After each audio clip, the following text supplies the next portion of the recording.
Hi, my name is John Bruin. I'm one of the plant doctors here at Moana Nursery, and here we're going to talk about your lawns.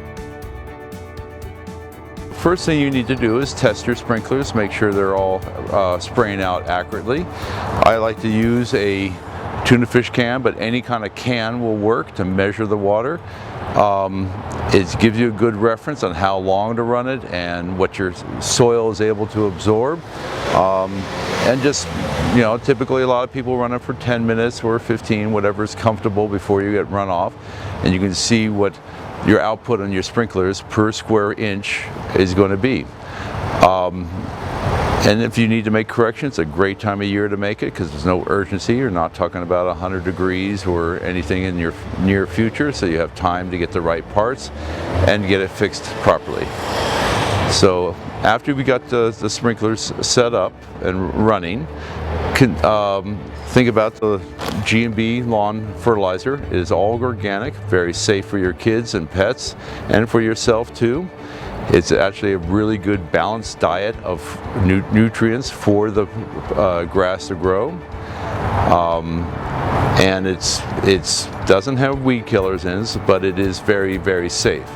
Will not cause nitrogen burns, and you know, if your dog eats it, there shouldn't be much to worry about because it is 100% all organic and certified organic. Now, one thing on watering, a lot of people have adopted this method that I'm about to describe, and it's a good method to consider, especially if you're considered about your lawn in the summer. So in the spring, your lawn is emerging out of dormancy. It's spending its resources growing roots and shoots. And if you put that, you know, box store fertilizer on, that high nitrogen fertilizer, and it greens up fast, you might be happy, but your lawn just spent all its stored nutrients on growing green. It has sacrificed root growth for that event. And then when summer comes, it generally has a lot of brown spots that it's not able to handle those durations of heat with our 3-day-a-week watering. So it ends up you have to water morning and evening water is never advised on lawns because it promotes disease and insects. So it's something to avoid. One way to avoid it is a way I've been doing for decades, is I run my sprinklers only in the morning, and on early startup spring I water once, maybe sometimes in a really warm spring, which doesn't turn out to be, isn't the way our spring is turning out to be. I watered, you know, maybe twice if it's really warm in the 80s, okay?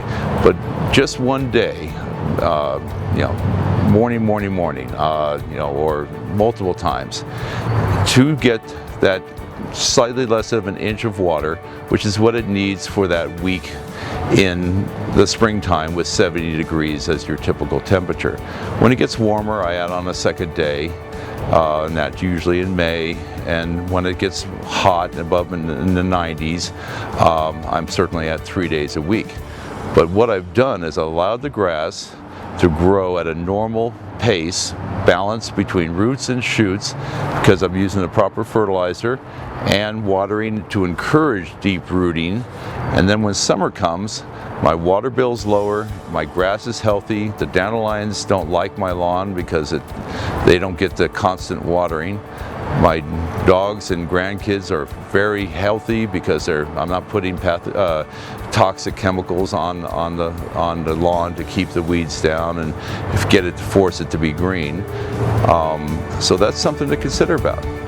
If you have any questions, please give us a call at Moana Nursery, and all our plant doctors can help you through these times.